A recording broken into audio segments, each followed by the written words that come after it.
Bismillahirrahmanirrahim. Assalamualaikum warahmatullahi wabarakatuh.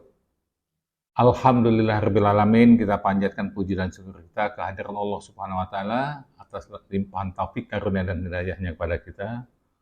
Sholawat dan salam semoga tetap tercurahkan pada junjungan kita Nabi Muhammad SAW, kepada keluarganya, sahabat-sahabatnya, dan pengikut-pengikutnya yang setia, dan insya Allah kita termasuk di dalamnya.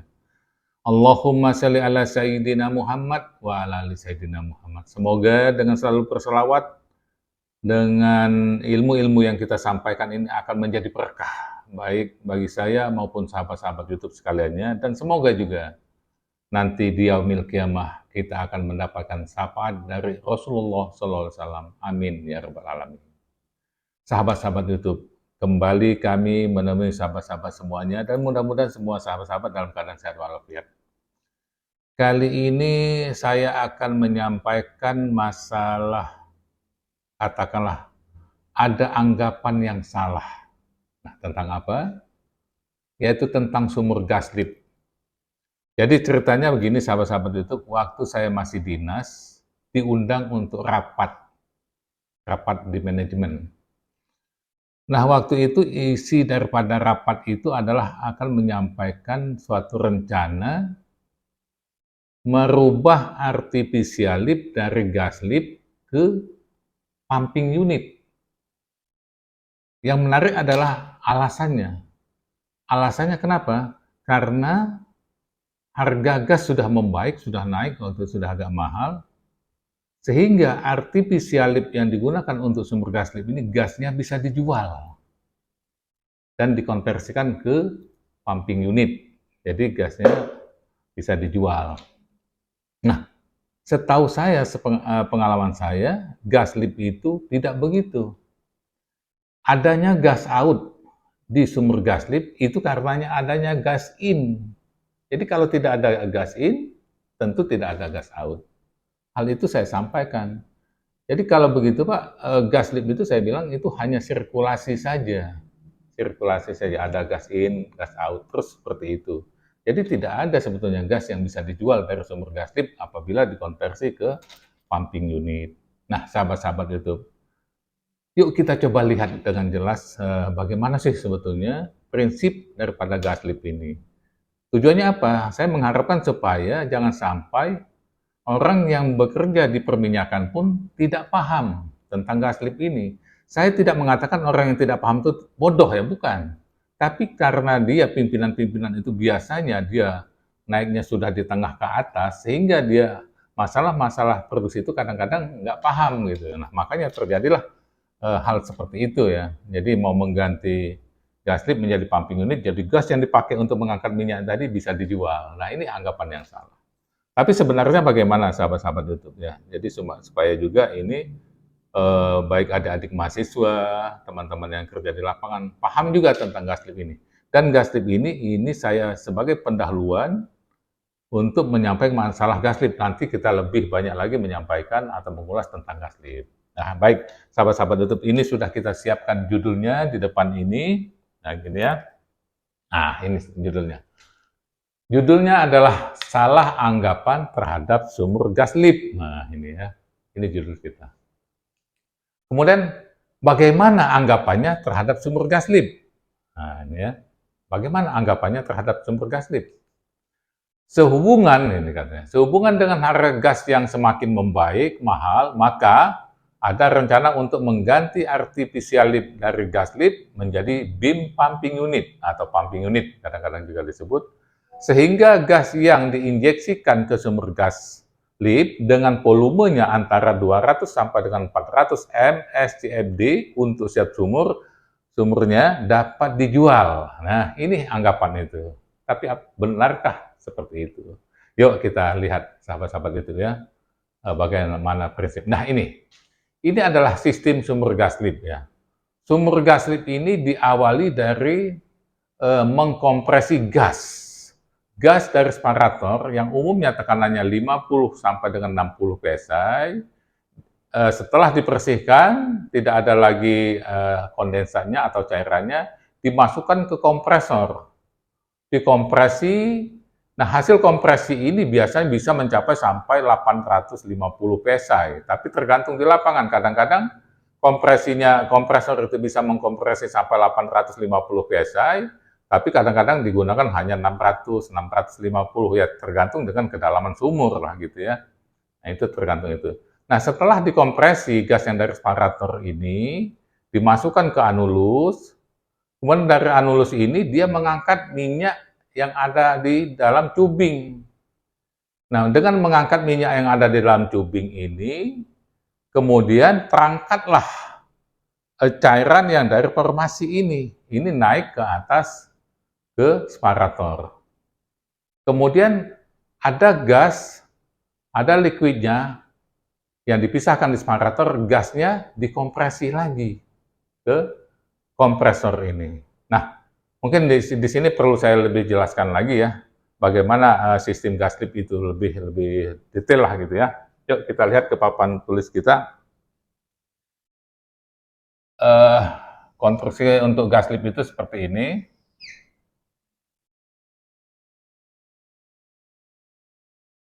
Ini katakanlah perforasi, gas lift itu juga bermacam-macam, ada 3 macam, ada open, ada semi close, ada close ya. Nah, kita ini yang semi close.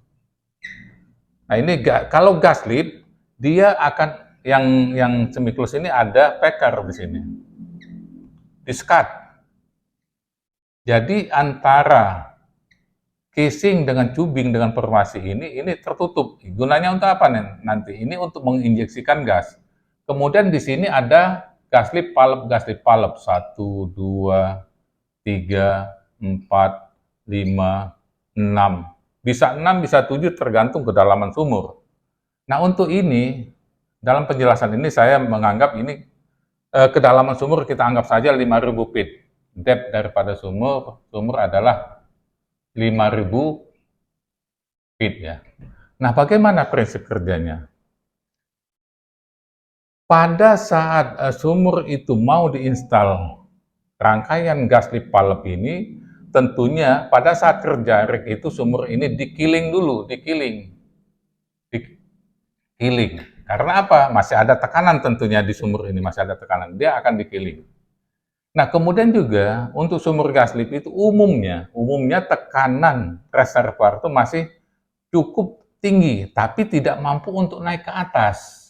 Tidak sanggup untuk mengalirkan fluida ini sampai keluar, tidak bisa natural flow atau flowing. Jadi paling katakanlah hanya sampai di sini saja. Nah, misalkan sampai di sini, katakanlah ini tinggal pada saat selesai dikiling, katakanlah ini ketinggian static fluid level ini katakanlah 1000 feet, misalkan. Nah, dengan setelah selesai dikiling, kemudian masuklah rangkaian tubing yang sudah ada gas di palepnya, tentu itu membutuhkan waktu.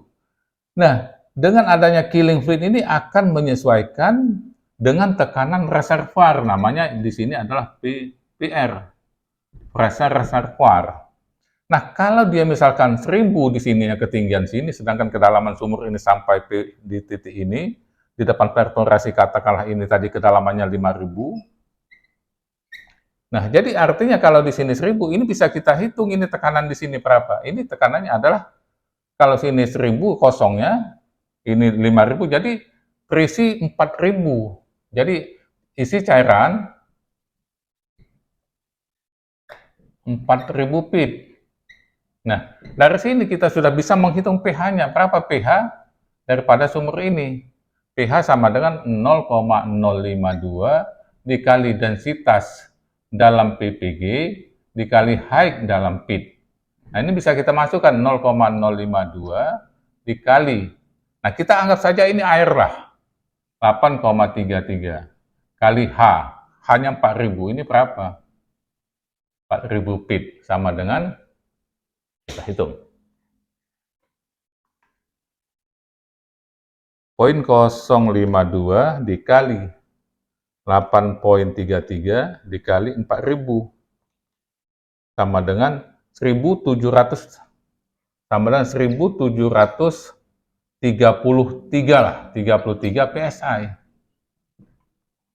Nah, artinya apa? Tekanan di sini itu lebih kurang sama dengan ini 1733 PSI. Kalau kondisi ini setimbang, ini sudah cukup lama, biasanya kalau kita untuk mencari data PR itu paling tidak 1 minggu, ya katakanlah ini sudah mendekati. Kalau sudah 1 hari lah katakan ini sudah mendekati, walaupun belum betul-betul mendekati nilai VR ini. Ini namanya PWF. PWF. Nah, kita kembali lagi ke gas lift tadi. Jadi gas lift itu sistemnya adalah gas yang sudah dikompresi. Katakanlah tekanannya 850 PSI. Tentu sudah dihitung berapa volume gas yang akan dimasukkan, itu yang biasanya antara 200 sampai dengan 400 MSCFD setiap harinya ya. Nah, 200 sampai dengan 400 itu sudah diinikan. Nah, gas yang sudah pertekanan 850 PSI ini dimasukkan ke casing. Nah, di sini tentu ada palep, kemudian juga ada cuk biasanya, ini dimasukkan ke sini. Nah, bagaimana prinsip kerja gas lift ini? Yang pertama, apa fungsi gas ini? Fungsi gas ini adalah, ya, jadi prinsip gas lift itu adalah meringankan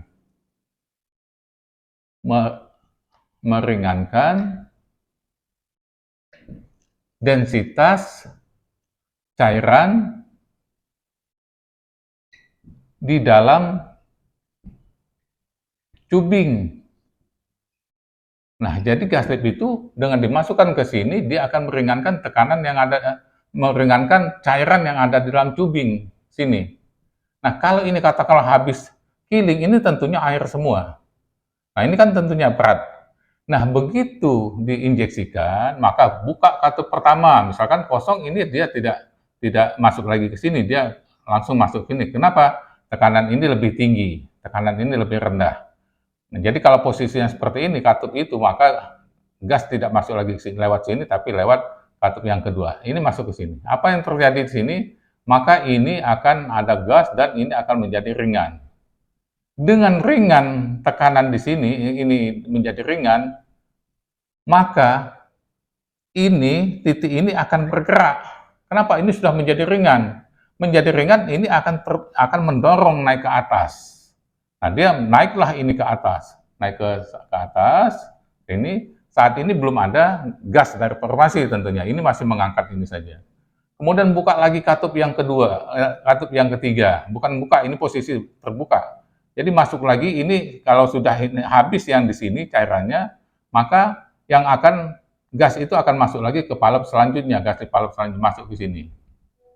Nah, begitu ini terangkat juga cairan ini semakin ringan, maka tekanan ini juga makin turun, akan turun PWF-nya. Kalau PWF turun, maka di sini katakanlah ininya masih tetap. Ini PR-nya 1733 PSI, dia akan tetaplah relatif tetap dalam waktu yang cukup lama. PSI. Nah, ini akan turun. Kenapa? Karena ini sudah makin ringan. Makin ringan, maka ini akan turun. Kalau ini turun, maka dari reservoir ini akan mengalir ke sini, ini akan naik ke atas. Nah, naiknya sudah, liquid ini sudah bersama, ada gasnya juga, sudah agak ringan. Terus menerus sampai sini, terus kemudian masuk lagi gasnya ke palep yang ke-5, nah kemudian yang terakhir masuk ke palep yang ke-6, ini continuous ini sudah. Jadi inilah gas tip palep yang sesungguhnya. Kalau ini hanya untuk unloading saja, pada saat ini masih ada cairan yang masih berat. Nah, jadi continue gas itu akan masuk ke sini dengan meringankan densitas daripada cairan yang ada di tubing. Nah, kalau ini sudah terangkat, lama-lama nanti dari formasi akan keluar naik ke sini. Nah, dari formasi itu sudah ada gas tentunya, ada fluidanya berupa gas dan liquidnya. Tentunya dia sudah agak ringan. Nah, dengan ditambah gas lift ini lagi, ini gas yang diinjeksikan ini, dia menjadi ringan lagi. Nah, makanya secara terus-menerus ini akan mengalir ke atas. Kenapa? Karena ini sudah ringan. Jadi kalau tadi ininya 1733, maka ini akan turun. Seberapa turunnya berbanding lurus dengan alirannya. Semakin kuat alirannya, semakin besar Q-nya, maka ini makin kecil. Nah, itulah jadi dengan diinjeksikan gas itu meringankan densitas fluida yang ada di dalam tubing, maka ini akan turun tekanannya. Dengan turunnya tekanan PWF, pressure well flowing ini, maka cairan yang ada di formasi ini akan masuk ke dalam lubang sumur dan seterusnya naik ke atas. Nah, kemudian gasnya tadi, kalau tadinya masuknya 200 sampai dengan 400 mscfd ke dalam sini, tentunya bagaimana gas out? Nah, ini gas out. Gas out tentunya akan bertambah. Kalau katakanlah kita ambil 300 mm SCFD, maka gas outnya bisa jadi bergantung dengan kondisi sumurnya masih banyak nggak gasnya. Tapi yang pasti ada gasnya. Bisa menjadi 400, bisa juga menjadi 500, bahkan bisa menjadi 600 mscfd. Bergantung dengan reservoir ini masih banyak gas apa tidak. Nah, tapi umumnya dia tidak terlalu banyak lah seperti itu. Kita anggap saja dia menjadi 400 lah. Kalau tadi ininya 300, kemudian outnya 400 untuk satu sumur, tapi kalau di total berapa sumur kan banyak. Nah, gas out ini dimasukkan lagi, masuk separator, dipisahkan, kemudian kembali lagi ke kompresor. Nah, tentunya volumenya tadi kan lebih. Kalau tadi yang masuk 300, kemudian yang outnya 400, ini dimasukkan ke kompresor. Dalam proses untuk mengkompresi tekanan dari 50 PSI menuju ke 850 PSI, tentu ada shrinkage namanya. Jadi volume gas ini akan berkurang lagi. Menyusut. Kenapa? Ada dari gas yang masih panas didinginkan, terjadi kondensasi, berkurang volumenya, kemudian dikompresi lagi. Pengkompresian itu bisa saja kalau untuk menjadi 850 itu ada 2 kali, dari 60 PSI ke 250 PSI, kemudian ke 850 PSI. Bisa 2 kali kompresi di kompresornya. Seperti itu. Nah, dalam proses untuk menjadikan ini ke 850 lagi, maka volume gas itu berkurang dari 400 ini tadi. Sehingga boleh dikatakan untuk gas lift itu gasnya hanya sirkulasi saja. Jadi ada gas in 300, keluar ada liquidnya, ada gasnya menjadi 400. Tapi karena dengan diproses untuk dinaikkan gasnya, maka akan terjadi shrinkage, jadi terkondensasi, ada pengurangan. Sehingga betul-betul gas itu hanya sirkulasi saja. Nah, itulah untuk gas lift ya, sahabat-sahabat YouTube ya. Jadi, kalau begitu, ya, tidak ada gas yang bisa kita jual. Tapi yang diperlukan apa? Nah, ini ada catatan lagi, bisa kita lihat di sini, sahabat-sahabat ya. Nah, jadi yang dibutuhkan untuk gas lift itu adalah kompresor. Dengan apa? Dengan adanya gas awal. Jadi kita harus ada gas awal di lapangan itu kalau kita mau menghidupkan sumur itu dengan gas lift, ada gas awal yang perlu dikompresi terlebih dahulu. Jadi untuk beberapa sumur, misalkan untuk 2 sumur, nanti sudah ada gas out, baru buka lagi sumur yang lain, buka lagi sumur yang lain. Jadi yang dibutuhkan adalah kompresor. Nah, ini kompresor ajak ini. Nah, kemudian tadi menyangkut mau dipindahkan ke pumping unit. Kita lihat perbedaan kondisi sumur gas lift dan pumping unit. Ya. Gas lift. Ya, kalau gas lift apa? Kandungan gas dari formasi relatif masih cukup tinggi. Itu kalau gas lift. Biasanya kalau mau dimasukkan gas lift memang biasanya masih banyak gasnya. Kemudian sumur miring tidak jadi masalah. Harus ada sumber gas awal untuk diinjeksikan seperti yang saya sampaikan tadi. Kalau tidak ada sumber gas awal, tidak ada sumber gas yang lain di lapangan itu, maka untuk sumber gas lift tidak bisa dilakukan. Kenapa? Tidak ada gas yang untuk diinjeksikan. Jadi paling tidak ada gas awal. Jadi mungkin ada 2 mmSCF atau ada 1,5 mmSCF. Nah, itu bisa dinaikkan dulu pressure-nya, kemudian diinjeksikan ke sumur, ada beberapa sumur dulu, kemudian nanti ada sumur, ada gasnya nambah lagi, bisa diinjeksikan ke sumur yang lainnya. Kemudian kalau untuk beam pumping unit gimana?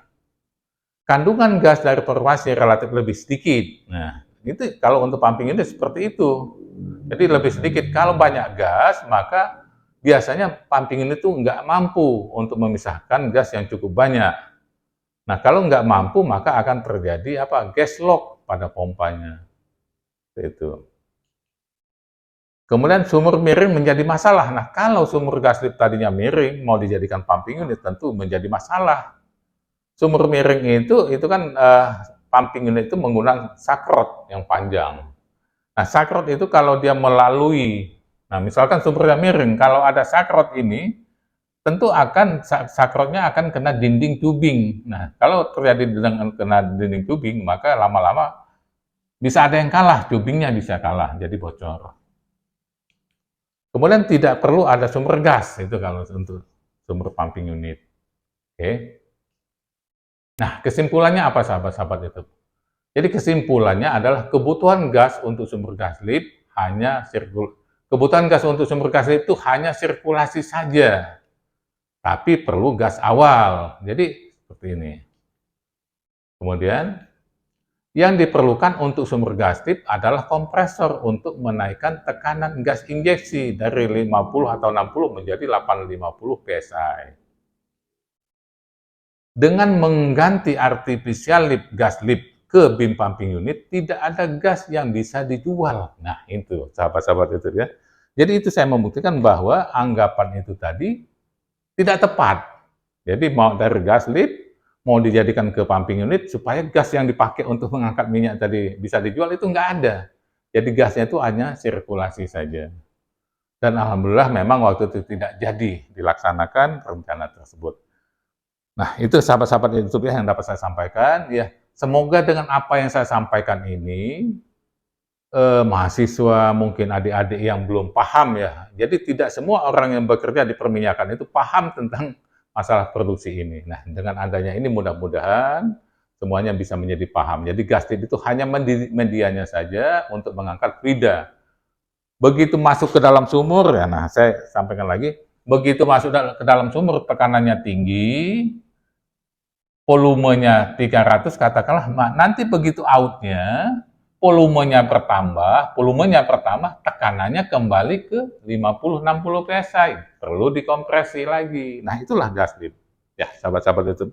Untuk selanjutnya nanti akan kita uraikan lagi masalah-masalah gas lift dan prinsip kerjanya yang lebih detail lagi nanti saya sampaikan lagi.